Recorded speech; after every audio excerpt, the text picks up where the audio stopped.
Welcome back. Facebook facing yet another probe, but this time it's over the impact on children and teens. Julia Borson's got the story for us. Julia.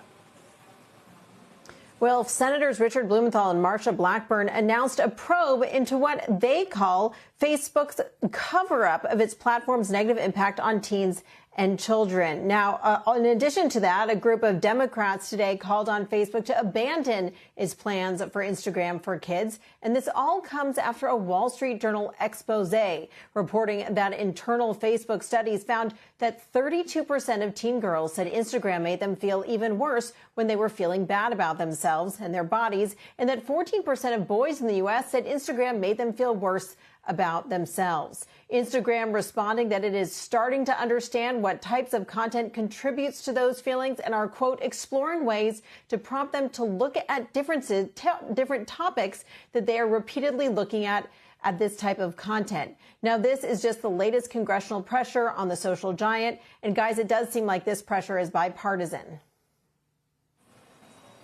It's terrible. I mean, you should read the report for anyone who hasn't read it in the Wall Street Journal all the way to the end. It's amazing what they were able to uncover.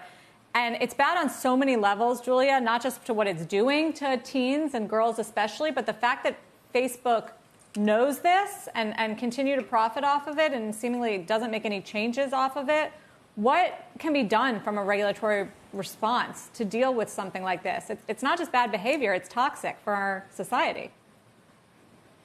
Yeah, I mean, look, I have heard so many parents concerned about this issue, Sarah, and I think this really is a widespread issue that goes beyond just Facebook. I mean, I do think it's worth noting that TikTok just yesterday on the heels of this expose announced that they were going to offer their users more resources. And I think the issue at question is really if teens are in a negative cycle and they're looking at content that makes them feel worse, how you stop that cycle. So Facebook says that they are doing this kind of research because they want to understand how to address the issue. But of course, many people would say they're not doing enough right now. So I think the question is whether they can use that data, use the algorithm to identify when this type of negative content is an issue.